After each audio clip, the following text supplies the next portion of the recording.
cultural background, being born in England, raised in Sri Lanka, and coming to Australia when he was 15 years old, meant that he had been exposed to a great deal of propaganda over the years, and he was critical of it.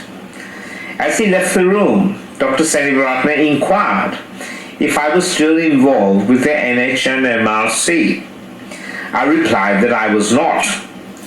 This was because I was aware that the NH and MRC figures repeatedly in his theories of conspiracy and corruption. Dr. Senewiratne showed me a number of his publications and papers that he had written. Of particular interest to me were a series of charts in which he drew lines connecting various organizations that had links with each other. These are the diagrams in an integrated model in eugenics and genocide of the modern world. Of particular interest to me were a series of charts in which he drew lines connecting various organizations that had links with each other. He was very much of the line of thinking that used non-Aristotelian logic, in the sense that he seemed to be suggesting that if A had a connection with B, and if B had a connection with C, then A must have a connection with C. That's his interpretation of it. He obviously spent a lot of time looking for these connections and drawing them as the intricate diagram demonstrated. They were not, those diagrams were all drawn in an afternoon, the ones that I showed him, and there were about 6 or 7 of them. And they were centered on the Burnett Institute and the Macfarlane Burnett Center and its relationship with the National Health and Medical Research Council, the NHMRC. And it included the Monash University and the University of Melbourne and the Mental Health Research Institute in Parkville. Now, I was looking at them from a perspective of disease creation and the marketing of diseases.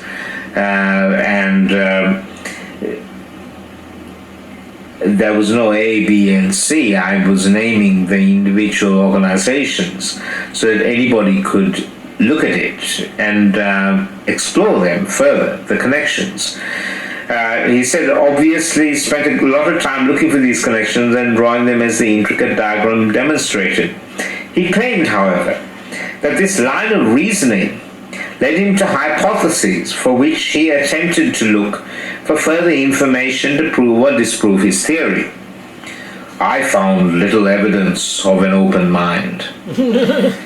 Well, I can say, Professor Singh, that the feeling is mutual. I didn't find evidence of an open mind in Professor Bruce Singh.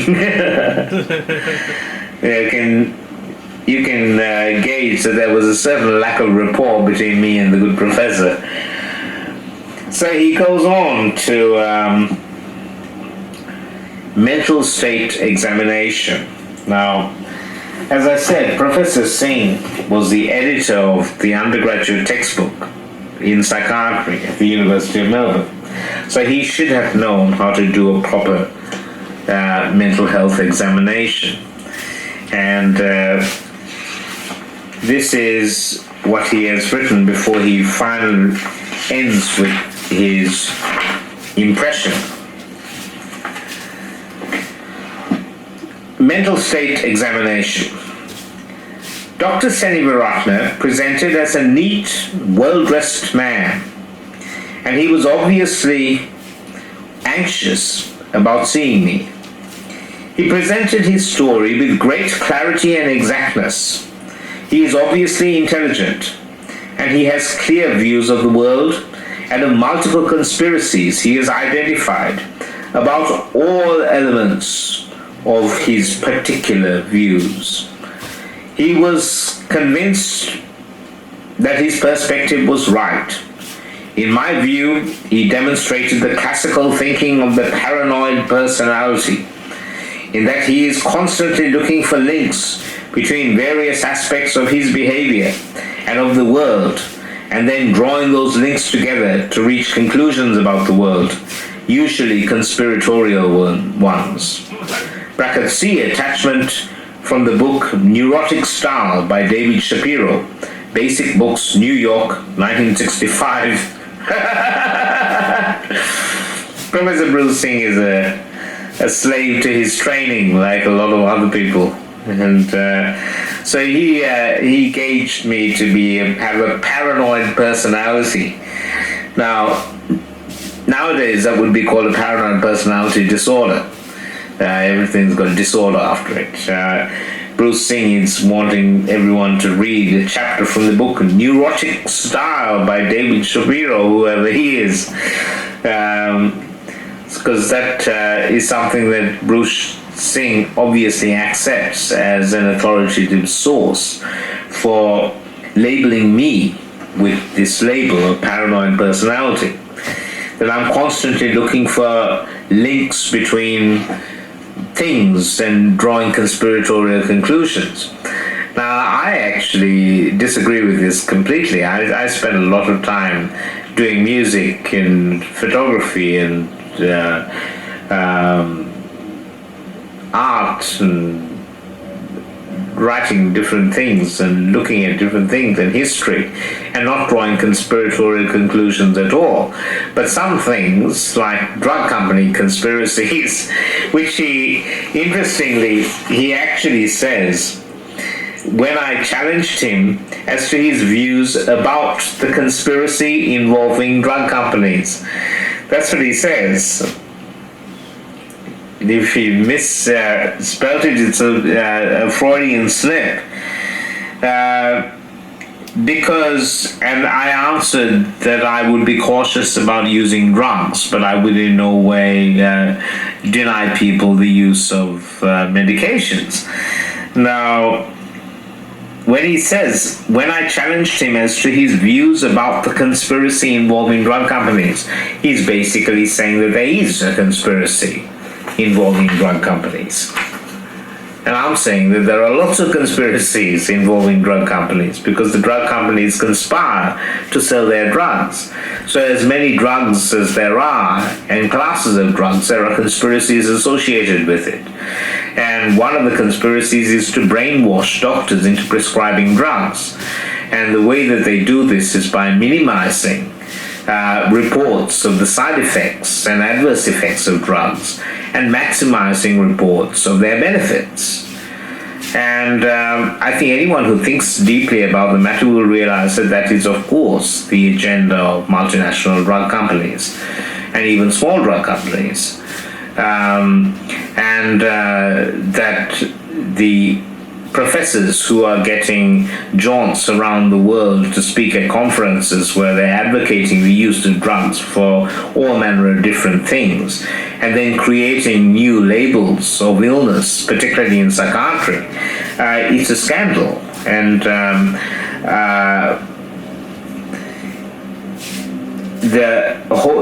Bruce Singh presides over this machinery, this whole network of drug companies and medical doctors and senior psychiatry professors. So he and the other gentleman who's mentioned in here, Graham Burrows. Graham Burrows is notorious for his involvement with drug companies. And the medical board are supposed to be independent arbiters of the ability of doctors to practice medicine. And I think it's very wrong for the medical board to send me to Bruce Singh to see whether I should be allowed to practice medicine, because I'm hardly likely to change his views on psychiatry. And he's an extremist. He's an extremist psychiatrist supporter. He says he denied hallucinations, and he also denied that the conclusions which he came to were delusional. Although to any outside observer it would be clear that these were more than just overvalued ideas. And Frank New has put two little question marks there, because Frank New doesn't see that my views about psychiatry and my conclusions about conspiracies are more than overvalued ideas. In fact, Frank New has said that they're held by many other people. Dr. Senewiratne dismissed his various episodes of hospitalization, apart from the first one, as being in any sense justified. I don't say the first hospitalization was justified at all. He saw himself as misunderstood and highly intelligent man who was highly creative. I never said highly. I mean, intelligent in some ways. He was concerned over the fact that his worthwhile ideas had not been acknowledged, and that the hard work he had done in trying to synthesize some of these ideas had not been appreciated. Now, that's not a mental state examination by anybody's standards. The mental state examination is written as a description of the person's mental state when you meet them, not a reporting of your opinion of the person's style of thinking. So then he ends his report, Professor Bruce Singh, with impression. I do not wish to reiterate the history of this man's condition. Suffice it to say that a number of competent psychiatrists in a number of services have been in no doubt that Dr. Senewiratne has been psychotic and has warranted involuntary admission from time to time. I doubt that this was purely a result of misinformation provided to them by his father, but rather because of his abnormal mental state at these times. It is also clear that at other times some of these psychiatrists have not detected any abnormality. Dr. Senewiratne has all the features of the paranoid personality, who at times decompensates into paranoid psychosis. Like many intelligent paranoid people, he can function quite well when the subject of his delusions is not challenged. But it is quite apparent, even when not clearly disturbed, that his ideas remain very intense, and he has the tendency to want to express them in ways that are potentially disruptive to him and the community at large. Like many paranoid ideas, his are based on factual elements, but the intensity and rigidity with which they are held constitute a diagnostic feature. Given that Dr. Senewiratne has limited insight and is certainly unwilling to accept treatment, what sort of treatment is he offering? One can expect that he will continue to be vulnerable to further episodes of decompensation from quiet paranoia and assertive paranoia.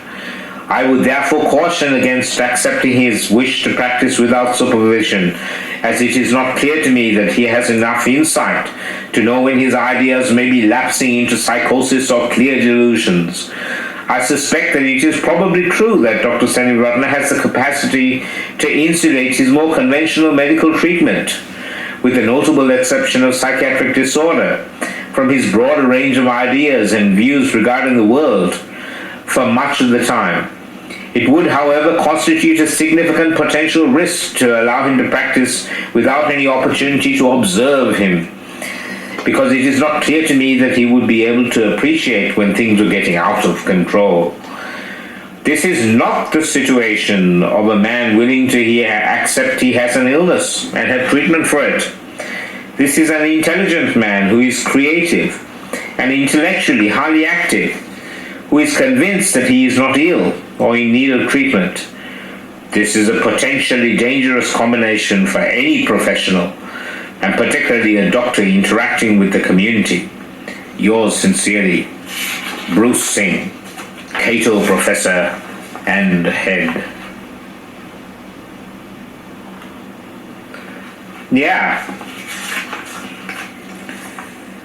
Yeah, so that's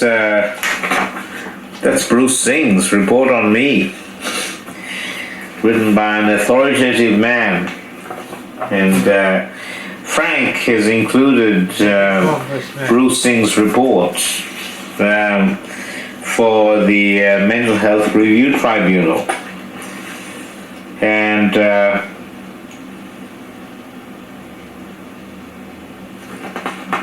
Frank wrote that